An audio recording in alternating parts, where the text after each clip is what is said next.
It's appalling to say the least, and you are well aware that B.N.T.U. from 2016 had called for the resignation of said minister because of the Mason matter.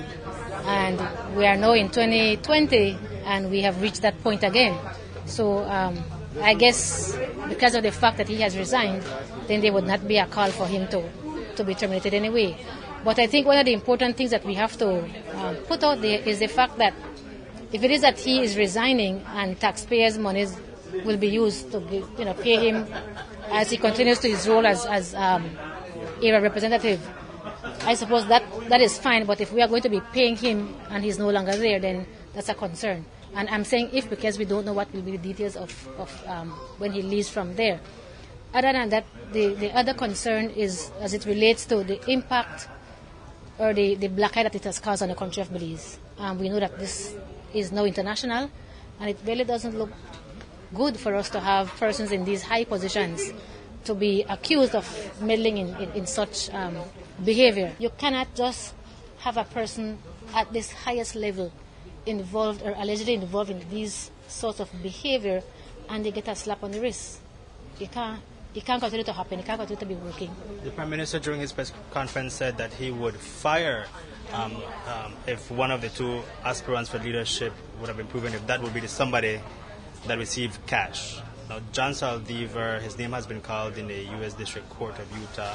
Text messages have been revealed, and the Prime Minister has suspended him indefinitely and not necessarily fired Mr. Saldivar. What's the union take on that? Well, hence I said people do these things and they get a slap on the wrist.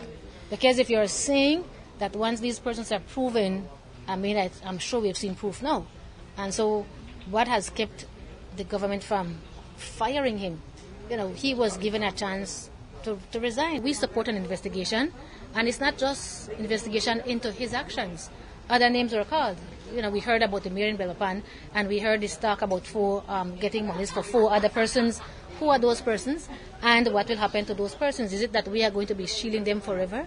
So investigation must happen, and at the end of that, then swift action must be taken. And it cannot just be slight action that will be taken. It has to be something that will show that we will not tolerate these sorts of behaviors. It doesn't matter who it is. Is the union considering joining the opposition in their national demonstration in 1 or 2 weeks? And do you believe that it's time for a national demonstration? Well, again, as you know, B.N.T.U. does not take part in these sorts of partisan political activities. From time to time, we do know that when the union has these actions, that we are joined by whoever is in opposition, and we have no control over that. But for us to go out there and say we are joining them, it's not something that we do. We do believe that, yes, action needs to be taken. Too many things have happened, and our people, the Belizean people have been very quiet. We've not been taking a stance the way we are to, looking at what has happened. And so for us, we believe that action needs to be taken. Whether we are going to be taking action and when is a different matter.